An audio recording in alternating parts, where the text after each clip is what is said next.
Assalamualaikum warahmatullahi wabarakatuh. Perkenalkan, nama saya Marlena Sundari Putri, NPM F0G020027.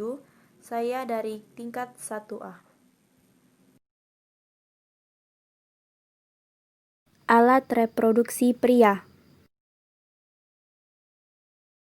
Sperma disimpan dan diproduksi pada alat reproduksi pria.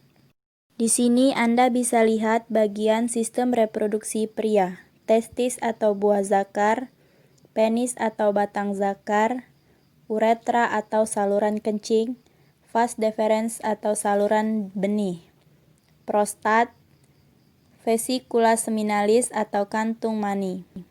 Dalam testis terdapat apa yang disebut dengan tubulus seminiferus. Tubulus seminiferus adalah organ yang memproduksi sperma. Ovarium wanita hanya memproduksi 1 telur dewasa setiap bulan, sedangkan tubulus seminiferus pria memproduksi lebih dari 12 miliar sperma setiap bulan. Bagian di atas tubulus seminiferus adalah epididymis. Sperma berkumpul ke epididymis untuk didewasakan. Proses ini berlangsung selama 20 hari sebelum terjadi hubungan seksual. Penis terisi dengan darah dan berereksi. Lalu, dengan rangsangan yang cukup, proses ejakulasi dimulai. Pada puncak senggama akan terjadi pancaran air mani yang membawa sel sperma. Dari epididymis, sel sperma akan mengalir ke atas menuju ampula, yaitu bagian terluas pada ujung saluran benih. Ampula akan bermuara pada saluran kencing yang memiliki katup. Katup akan terbuka pada puncak senggama sehingga air mani akan keluar melalui saluran kencing dari tubuh.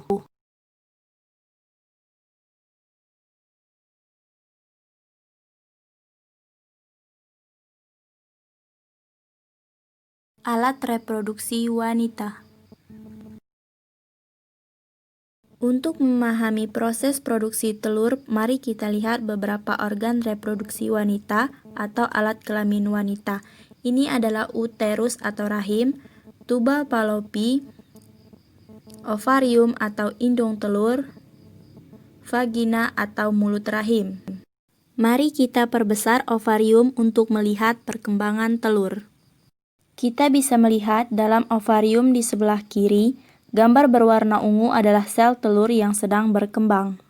Semenjak dilahirkan, seluruh sel telur yang dimiliki wanita tersimpan di dalam ovarium dalam keadaan tak berkembang.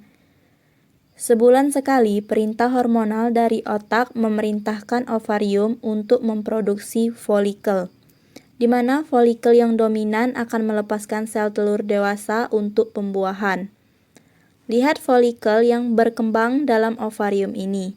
Folikel adalah kumpulan sel yang mengelilingi telur dan menyuburkannya. Pada masa ini, selaput rongga rahim menebal untuk persiapan pertumbuhan sel telur yang telah dibuahi untuk menjadi janin atau jabang bayi. Selain itu, ovarium menghasilkan hormon estrogen dan progesteron. Bila kadar estrogen mencapai puncaknya, maka hormon ini akan memberi umpan balik ke kelenjar di otak untuk melepaskan atau menyetop LH. Untuk menyiapkan telur, untuk pembuahan FSH mulai membagi materi genetiknya. Ini tanda dimulainya siklus reproduksi. Folikel kemudian melepaskan hormon estrogen yang membuat lapisan uterus dapat menerima telur yang telah dibuahi. Dalam perjalanannya menuju uterus, ada 2 hal yang dapat terjadi pada telur, dibuahi oleh sperma atau tidak. Jika dibuahi, biasanya terjadi di tuba fallopi. Dari situ, telur menuju uterus dan tertanam dalam dinding lapisan uterus untuk menyuburkan dirinya. Jika telur tidak dibuahi dalam waktu 24 jam setelah keluar dari ovarium, ia berhenti berkembang dan hancur sebelum mencapai uterus. Sebagai gantinya, uterus mengeluarkan lapisannya dalam bentuk menstruasi selama 4-5 hari. Siklus reproduksi. Siklus reproduksi berkisar sekitar 21 hingga 40 hari. Hanya sekitar 10 hingga 15% wanita yang memiliki siklus 28 hari. Menghitung siklus reproduksi dapat membuat catatan pada kalender. Dengan demikian, masa subur dapat diketahui. Hal ini sangat berguna untuk menentukan kapan masa subur dan ovulasi terjadi. Setiap bulan pada hari kelima, siklus reproduksi selaput rongga rahim mulai tumbuh dan menebal, sebagai persiapan terhadap kemungkinan terjadinya kehamilan. Pada sekitar hari ke-14 terjadi proses pelepasan telur dari ovarium atau ovulasi. Sel telur ini masuk ke dalam salah satu saluran Fallopi. Dan jika saat ini ada sperma yang masuk, maka terjadilah pembuahan. Jika terjadi pembuahan, sel telur yang telah dibuahi akan masuk ke rahim dan tumbuh menjadi janin. Pada sekitar hari ke-28, jika tidak terjadi pembuahan, lapisan rongga rahim meluruh dan terjadilah siklus menstruasi. Pembuahan.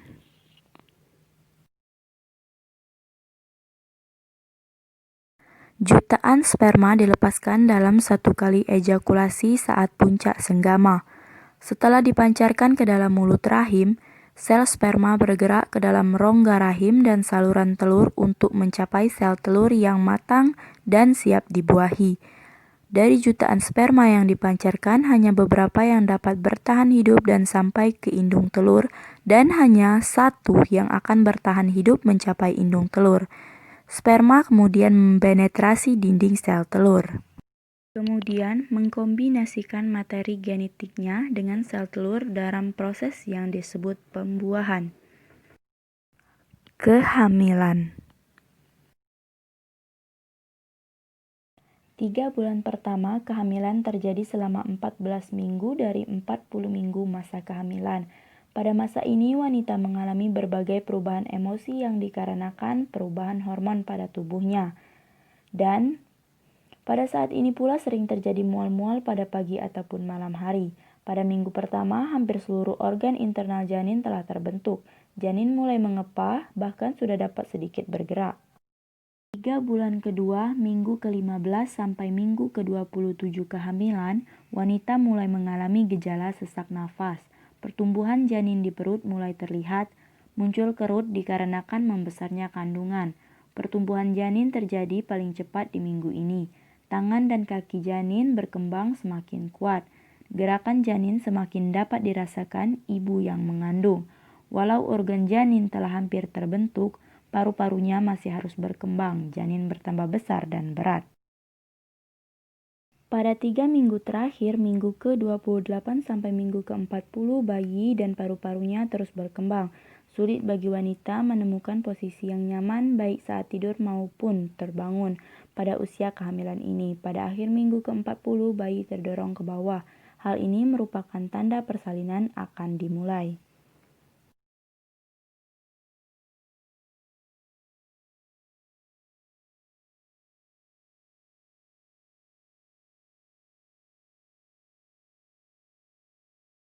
Kelahiran.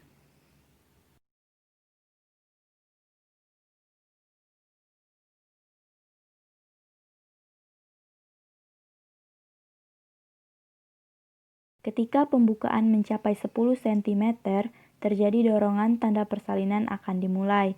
Bayi memulai perjalanan melalui saluran rahim.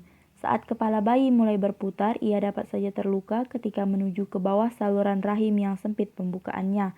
Tulang kepala bayi memiliki ruang yang bernama fontanel, yang membuat kepala bayi memanjang dan cukup untuk keluar melalui saluran rahim. Kepala dan pundak bayi disangga, sementara bagian tubuh lainnya keluar dengan mudah. Ketika keluar, kepala bayi secara otomatis kembali ke ukuran normalnya.